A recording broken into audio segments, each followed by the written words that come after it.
بسم اللہ الرحمن الرحیم۔ کیا معافی مانگ لینے سے حق ادا ہو جاتا ہے؟ عثمان صاحب گوجراں والا سے پوچھتے ہیں، ایک شخص کے ساتھ میں نے کچھ برا کیا، پھر اس سے معافی مانگ لی، جس کے جواب میں اس نے کہا کہ میں نے آپ کو زبان سے معاف کر دیا ہے لیکن دل سے معاف نہیں کیا۔ البتہ جب غصہ ٹھنڈا ہو جائے گا تو وہ بھی ہو جائے گا۔ کیا اس طرح میری ذمہ داری پوری ہو چکی یا مجھے دوبارہ اس سے معافی مانگتے رہنا چاہیے؟ عثمان بھائی، آپ نے اگر اس کا کوئی مالی حق دبایا تھا تو زبانی معافی مانگنا کافی نہیں ہے، بلکہ اس کے پیسے بھی ادا کرنے پڑیں گے آپ کو۔ اور اگر مالی حق نہیں دبایا تھا، ویسے ہی جیسے کوئی برے الفاظ کہہ دیے اس کو، اس طرح کی کوئی حرکت کی ہے جس سے اس کو تکلیف ہوئی ہے، تو معافی مانگ لینا کافی ہے۔ اور دل سے معافی مانگ لیں، ایک دفعہ معاف نہیں کیا دوبارہ مانگ لیں اس سے، اور جب وہ کہہ دے میں نے دل سے معاف کر دیا ہے تو چھوڑ دیں۔ اور دوسری بات یہ ہے کہ جس سے آپ نے معافی مانگی ہے نا، شریعت نے اس کو بھی حکم دیا ہے کہ وہ معاف کر دے۔ اگر وہ معاف نہیں کرتا تو وہ بھی وعید کا مستحق ہے، کیونکہ آپ صلی اللہ علیہ وسلم نے حکم دیا ہے کہ جب کوئی آپ سے معافی مانگے تو آپ اس کو معاف کر دیں۔ ہاں، کوئی بہت ہی بار بار تکلیف دے رہا ہو اور اس نیت سے کہ بعد میں معافی مانگ لوں گا، وہ ایک الگ بات ہے، لیکن نارملی ایسا نہیں ہونا چاہیے۔ تو جو آپ کے دوست ہیں یا جن سے بھی آپ نے کوئی ایسے زیادتی کی ہے، تو جب آپ معافی مانگ رہے ہیں تو ان پر بھی شرن واجب ہے کہ وہ یہ سوچ کے معاف کر دیں کہ بھئی ہم دوسروں کو معاف کریں گے، کل اللہ ہمیں بھی معاف کرے گا۔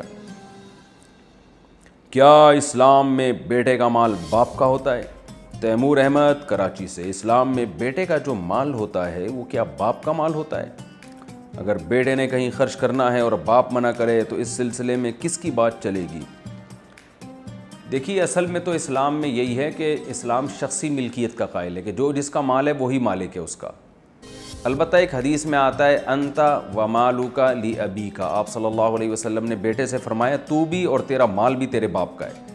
تو یہ ایک اخلاقی تربیت دی ہے کہ بیٹے کو یہ سمجھنا چاہیے کہ بھئی میرے پر تو ساری زندگی باپ نے خرچ کیا، میں جو آج اپنے پاؤں پہ کھڑا ہوں باپ کی وجہ سے کھڑا ہوں، تو اپنے مال کو وہ یوں سمجھے کہ جیسے یہ ابا کا مال ہے۔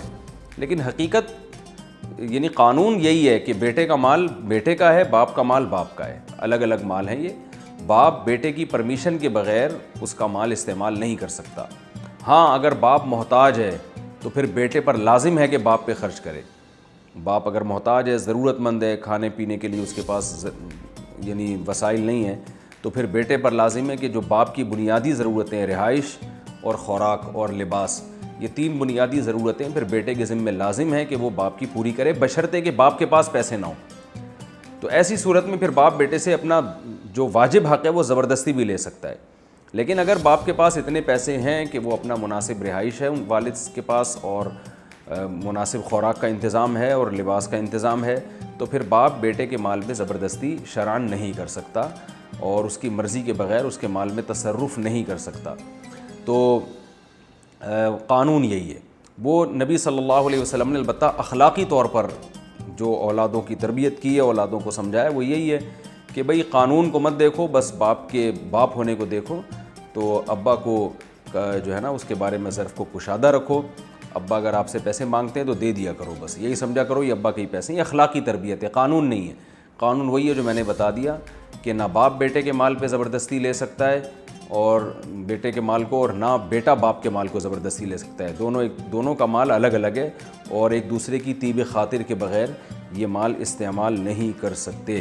تو اس قانون کی روشنی میں لاء یہی ہے کہ بیٹا اگر اپنے مال سے کچھ خرچ کرنا چاہے تو باپ اس کو زبردستی روک نہیں سکتا۔ لیکن اخلاقی بہرحال اخلاقیات کا تقاضا یہ ہے کہ باپ اگر منع کر رہا ہے کہ بیٹا تم یہاں خرچ نہ کرو، تو بیٹے کو چاہیے کہ وہ مان جائے باپ کی بات، جبکہ باپ کی بات میں کوئی خیر بھی ہو اور باپ بلا وجہ خامخواہ میں ضد میں بھی نہ کر رہا ہو، تو ابا کو زیادہ پتہ ہوتا ہے، ان کا تجربہ بھی زیادہ ہے اور وہ آپ کے خیر خواہ بھی زیادہ ہیں، اس میں خوش بھی ہو جائیں گے، تو کم از کم خوش کرنے کا ثواب تو مل جائے گا نا۔ تو یہ ثواب کوئی کم درجے کی چیز نہیں ہے۔ اچھا بھائی، عاملوں کے مشرکانہ طریقے۔ میں 20 سال پہلے ایک ہندو عورت کے پاس گیا تھا جو جادو ٹونے کا علاج کرتی تھی۔ اس کا طریقہ یہ تھا کہ وہ ماتھا ٹکواتی تھی، یعنی جس طرح آدمی سجدے کی حالت میں ہوتا ہے، نیز جہاں وہ ماتھا ٹکواتی تھی اس کے سامنے دیوار پر بتوں کی تصویریں بھی لگی ہوئی تھیں۔ ہم نے ناواقفیت میں یہ عمل کر لیا، کیا اس عمل سے ایمان نکل جاتا ہے؟ معراج انڈیا سے۔ کسی بت کے سامنے اگر سجدہ کیا جائے تو تعظیم کی نیت سے بھی کیا جائے گا تو راجح قول یہی ہے کہ آدمی کافر ہو جائے گا، کیونکہ اس کے اس عمل کو عبادت ہی سمجھا جائے گا۔ تو اور آپ مجبور بھی نہیں تھے، تو آپ نے اگر اس طرح بتوں کی تصویروں کے سامنے سجدہ کیا ہے تو احتیاط اسی میں ہے کہ آپ ایمان کی تجدید بھی کریں اور نکاح کی تجدید بھی کریں، کیونکہ بتوں کی بنی ہوئی تصویروں کے سامنے جھکنا یہ بہرحال شرک ہے۔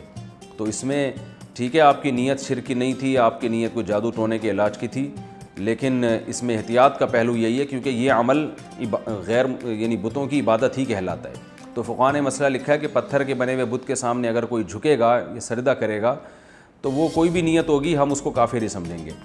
تو اس لیے یہاں بھی پتھر کے بنے ہوئے بت تو نہیں ہے لیکن تصویریں ہیں، اور ان تصویروں کے سامنے آپ جھک رہے ہیں تو احتیاط اسی میں ہے کہ آپ اپنے ایمان کی تجدید کریں اور نکاح کی بھی تجدید کر لیں اور توبہ کریں۔ بہت بڑا جرم آپ سے سرزد ہوا ہے، اللہ تعالیٰ آپ کو توبہ کی توفیق عطا فرمائے اور آئندہ ایسی حرکت نہ کریں۔